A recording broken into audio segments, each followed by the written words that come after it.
No, I wanted to start. I'm just so happy to be here. It's accumulation of many, many, many years for this to all come together.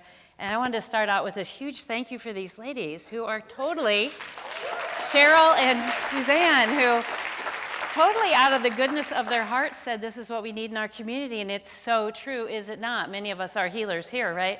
We know we need this. And I hope to God that this is the start of an amazing bridge between Western medicine and all the alternative therapies, because we need that. All of us have trauma and we all need ways to heal, and I'm so thankful for you starting it. Blessings, blessings, blessings on you ladies, and I'm sure you just can't wait to the end of the day. Check!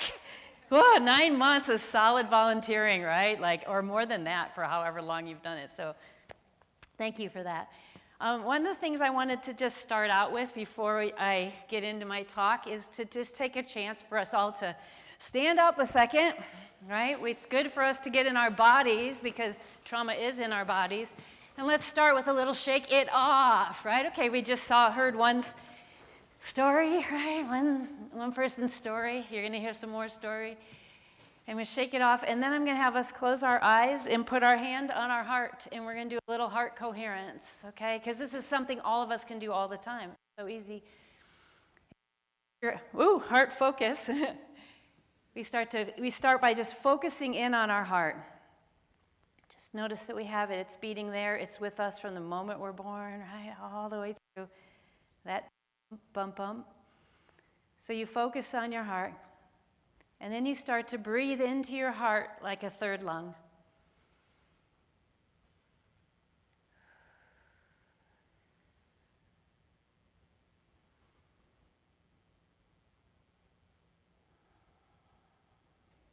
And then to that, you add a smile on your face, and you think to something that brings you joy.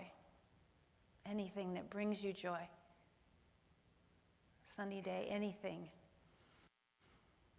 And then allow yourself, with that thought of joy, to actually feel that joy. Allow it to come into your body.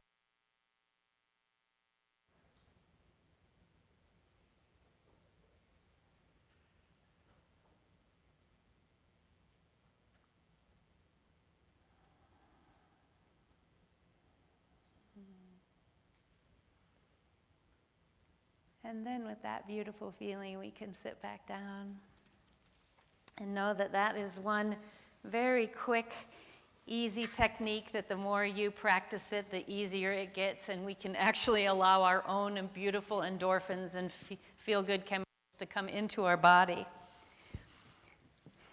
So, let's see. I can do this part. There it is, yes. So, I can, oh, that's funny. At home, it's not there, like that big. Okay, so I can come to you from this space, which is one space I could talk to you from. But this box for me now is just too small, because through my journey in healing my own trauma and going from a space of being a survivor to a thriver, this box can't contain me anymore, really, and it doesn't define me, nor does my trauma define me. And so I really want to come to you from this space, which is a space of being a thriver, having gone through surviving abuse, and then coming into knowing my own gifts and talents in a different way. Just like Elizabeth was speaking, there are so many joys along the process of doing healing work that you end up with things that you didn't even know you had. And so this is where I'd like to speak to you from, and this is the reason I want to speak to you from here is because I've learned so much along my healing journey. And I'll talk a little bit where it started, but I just want to talk about some things that I've learned, one of which is just understanding myself.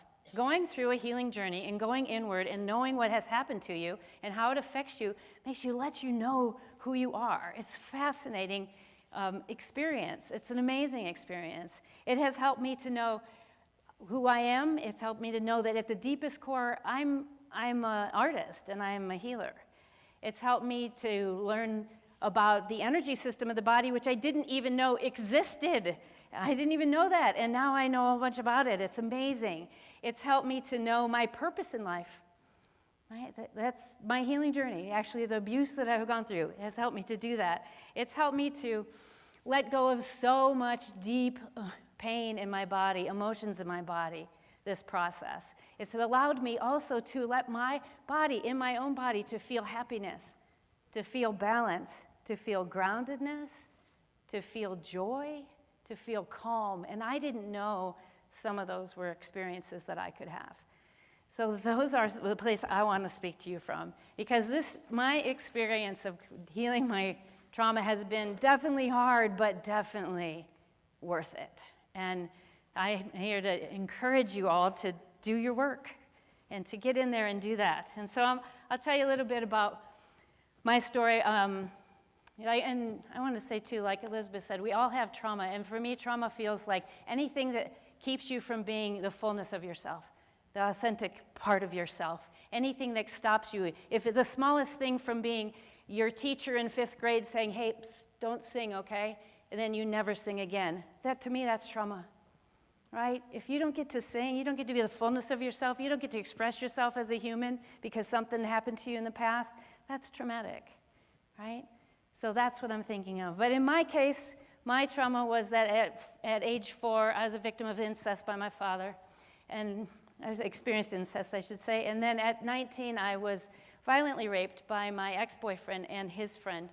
And those things together have really affected my life dramatically in many ways. And what I did with those things was what many of us do, is that I just went on, right?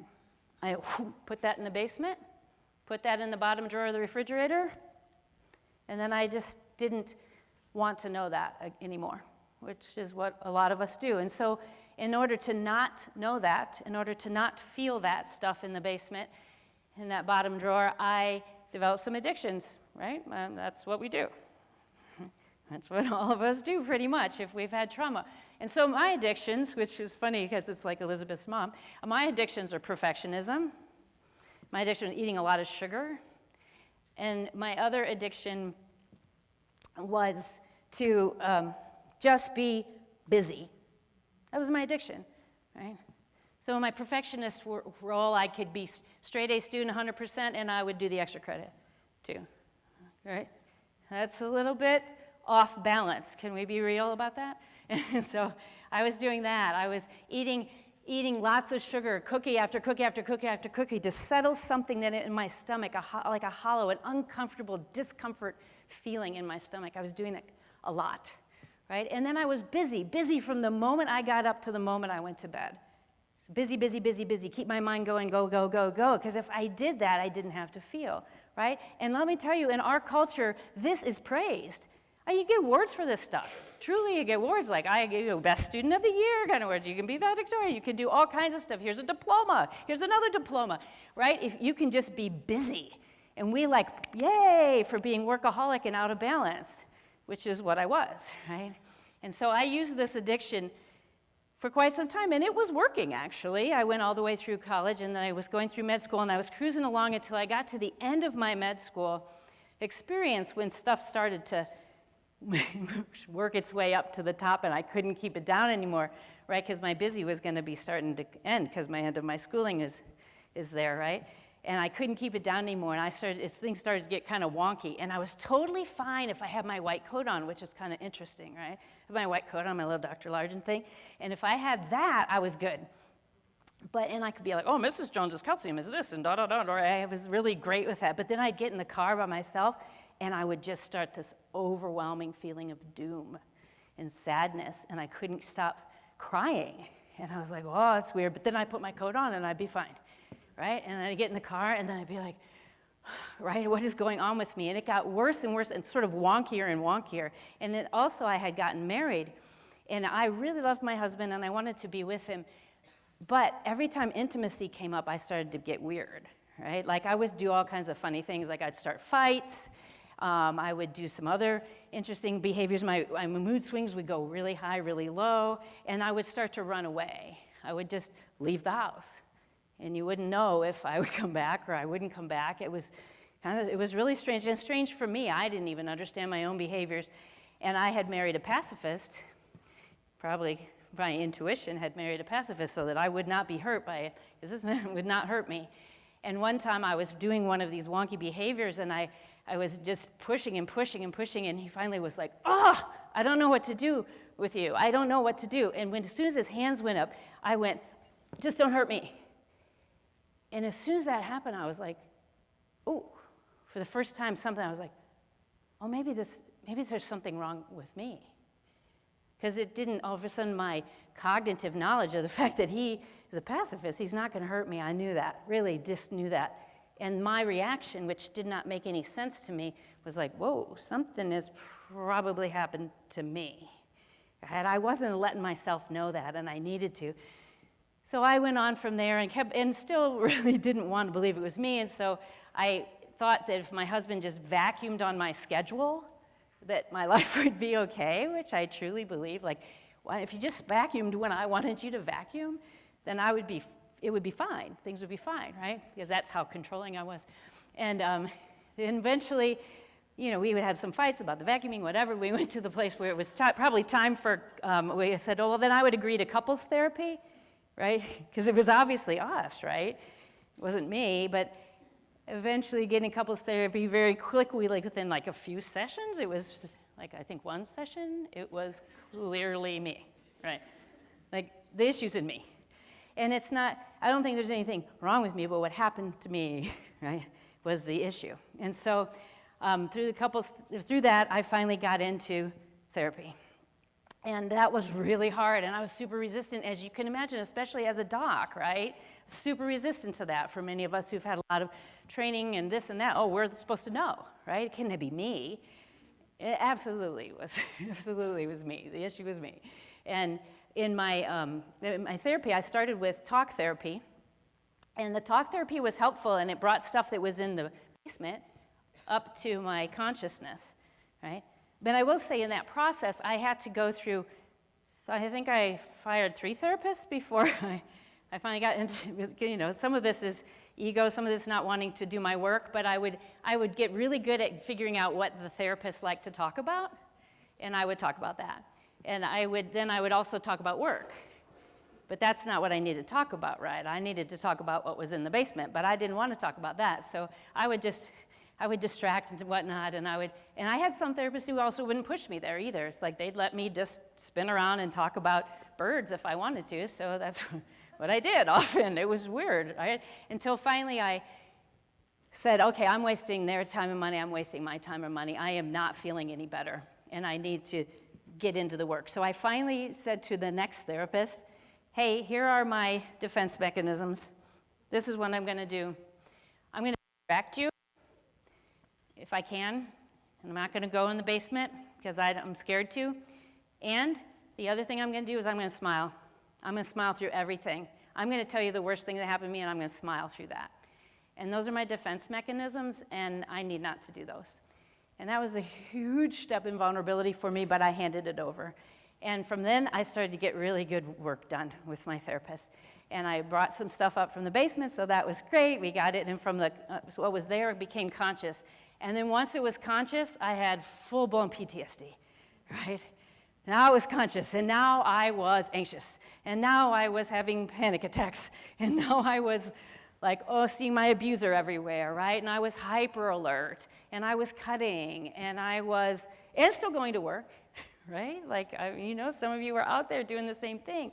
Totally fine, can go to work, and then, kind of losing it at home, and then being able to do this other thing, and then losing it, right? Like we do this process. And so I was doing that. And I had a lot of these symptoms. So then I moved into EMDR, right? Like Elizabeth said, yes. My God, EMDR, thank you for that. And I want to say thank you to the people. There's so many people in this community who have been doing EMDR for a long time, before it was even ever sanctioned or thanked or anything, right? So thank you for doing that. It was amazing, and it has been amazing work for me. So the EMDR really took down the charge, especially of the PTSD, that hyper alert, anxious, panicky stuff. I had a lot of help with EMDR, a lot.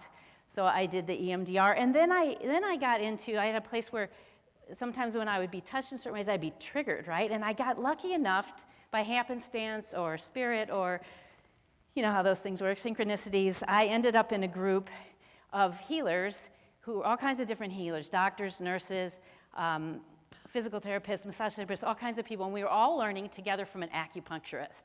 And we got to learn about energy work, and it blew my world open. One is that I didn't even know it existed, like I said. In medical school, you have like, here's the skeletal system, and here's the muscular system and the cardiovascular system. You know those little, you know what I'm talking about. Did you see what this motion is laying over those panels, those plastic things where you lay them on top of each other, right? All the systems of the body. If we just would have had one more in our training that laid over the energetic system of the body, all of a sudden the whole thing would have made sense, right? It would make sense in a way that the emotional system, the motions of the body now have a way to be interacting with the physical body once you understand the energetic system. All of a sudden you're like, oh, completely makes sense. Here are the chakras, here are the issues, here's how it fits together. And it made amazing sense. It was absolutely amazing to me. And it blew my world open because all of a sudden, this training, it didn't fit. It fit, it's a great foundation, but then there was just so much more that was happening. And once I found that, it was like, oh my gosh, and the healing I got from that. We did group healing together, we healed each other, we learned about the system.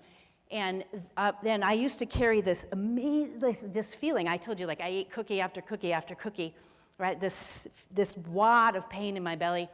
And during the energy works that we did in this group, it went away. It resolved. Like it never came back. It was gone. And I was like, what? I have not known myself without that. I did not know myself without a constant sense of anxiety. I didn't know myself that way. And then it was possible. And I was like, oh my gosh, I had no idea we could heal like that, right? So this was amazing to me. And so I had gone through the talk therapy, I did the EMDR, these are all helpful. Then I did the energy work and energy medicine, and it was like, oh my gosh, it's super helpful, right? And also I want to say I did a lot of other things. Actually, I had to write them down because there's so many. I say those are my main things that I did. But there were all kinds of other things woven through that journey. I also did art, right? I started to develop my art through it, and I started to get some healing through art also. And I want to show you this picture. This is a picture that I drew. You can see the date here is in 1994. So this is a year after I started my healing work. And I mean, this is a year after I was resistantly going to the couples therapy. Okay, so that's where this is where I drew this picture of what I was feeling inside. And then, I mean, a decade later, 15 years later, when I did the energy work, that's the thing that I resolved.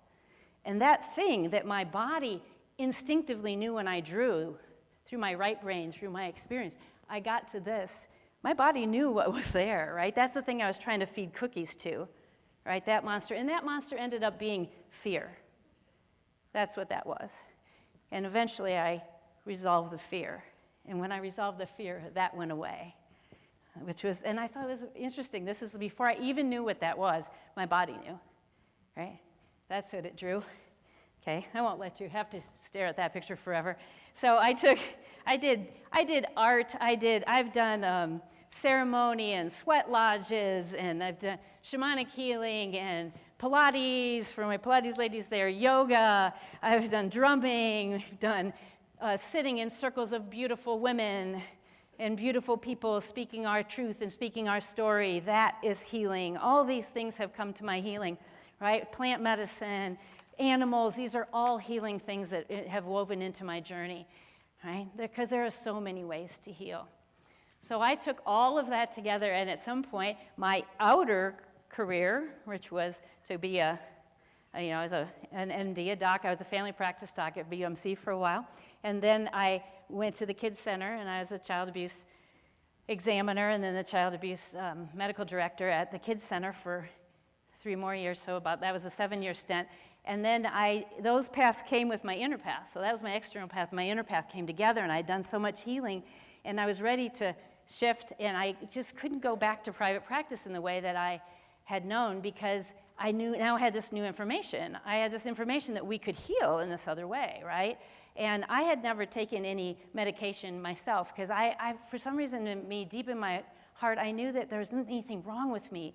I just knew that things had happened to me. And so for some reason, I didn't take any meds. But I had prescribed meds many times and seen people get better, right? And I seen them feel better. But there's also something that would happen that it would never really resolve, right? It would be up and down with the meds, but we never really got there. And so I felt like to go back to that didn't feel like it was the fullness of me. So instead, I'm going to move this picture forward so you don't have to look at that awful picture. I'm sorry. I should have done that sooner. So instead, I moved into a new practice. I created a different practice for myself, a practice of energy work, where I do deep emotional release work with people to go back and heal the trauma and let it come through the body. And I changed my practice because I knew that I could actually help people heal fully from their trauma. And that's what I really wanted to and preferred to do. So I've been doing that now for 10 years.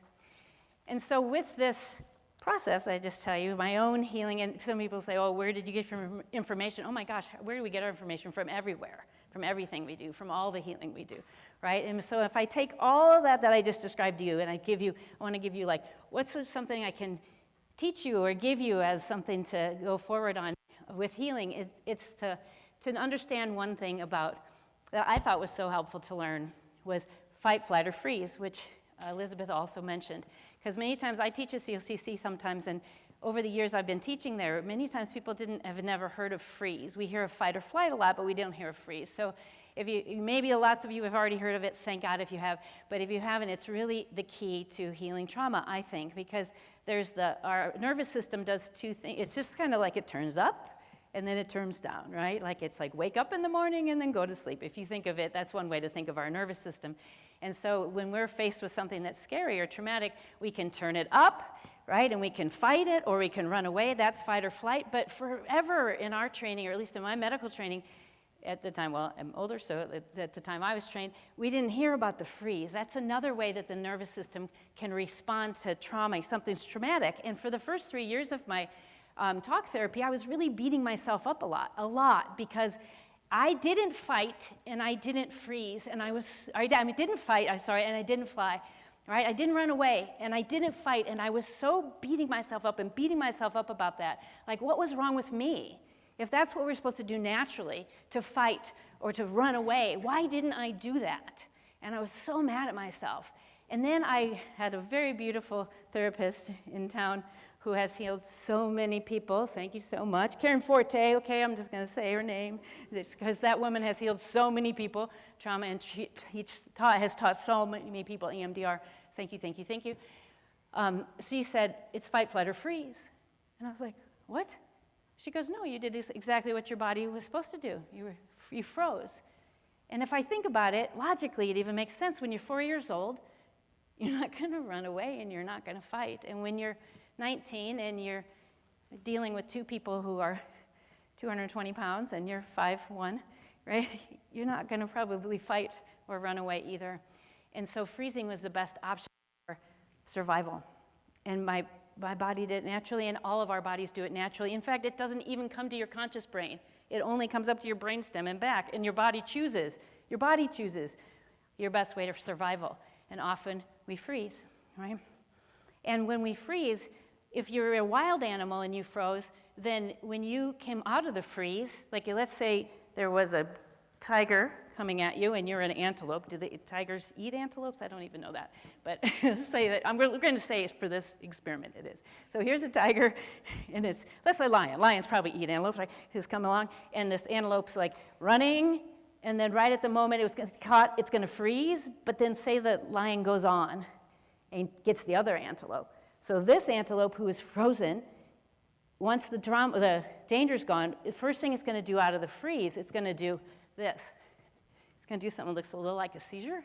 It's called the freeze release, and it's natural in wild animals. In fact, we see it in dogs, right? They sniff and then they shake it off, right?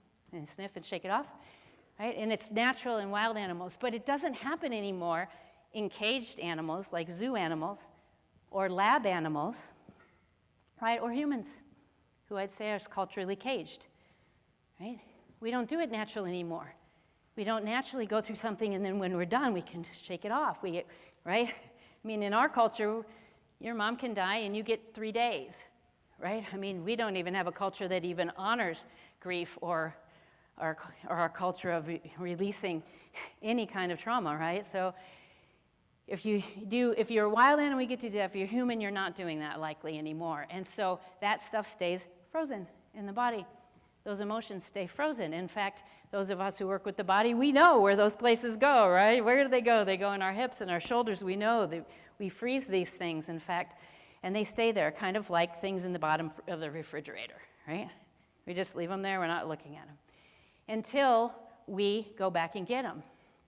And then we unfreeze. We do the unfreeze, right? So that we have found, in fact, if anybody's read the book, The Body Keeps Score by Bessel van der Kolk, right? He's an MD who's done tons and tons and tons of trauma work and a lot on veterans and whatnot. And he did an NIH study, National Institute of Health study, the first funded National Institute of Health study that studied yoga for trauma.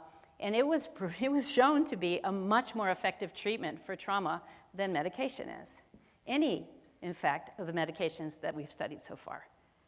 That yoga is better. And that's not just yoga. In fact, the energy work now has the energy work, which is tapping, all kinds of different release things, many of which you can learn here today. There's been 40 double-blind studies and 4 meta-analyses, and they all show that body-centered treatments are the most effective treatments for treating with trauma, right? And that's not to say that medications aren't helpful. That's why I think we need Western medicine and all these other modalities to come together. It is helpful. It can bring you from depression up, right? It can bring you up. It can take your anxiety and bring it down. But what it doesn't do is it doesn't clean the basement. It doesn't clean those rotten vegetables out of the refrigerator. But it does help these. It's very helpful for symptom relief, right? But it's not going to go back and clear your trauma. So we still have to do that work. And I really encourage you, today there's many modalities that you can try, but what I encourage you is to take charge of your own healing experience, right? Take charge and let yourself know that what your body teaches you, like the picture I showed you, is valid. What your body tells you is valid, right? Allow yourself to go through and whatever works for you to heal, it's working. If it's working, it's working. Don't let anybody tell you it's not working if it's working for you. If being with your dog is working, then be with your dog. The things that are helpful that are working for you, do more of them. The things that bring you joy, do more of them, right? And remember to turn around and do your work. You really have to do your work. You have to turn around and you have to look at the places that were hurt, right? And will there be pain? Will it hurt? Will there be some discomfort? Yes, there will be. I'm not going to say there isn't. It's hard. Some of it's hard, right? But there's also this. There's also so much joy. There's so much joy. You will learn so much about yourself, right? You become charge of your own health care. You go through and you find your team. You figure out the people that are working for you, the modalities that work for you, right? Go back, unfreeze your trauma. Allow it to come up to the surface. Allow it to unfreeze. Allow it to be expressed through writing, through dance, through anything, through art, right? Allow it to be expressed and allow it to heal, right? Because you just don't know. But it might be that something magnificent happens when you do. So, blessings.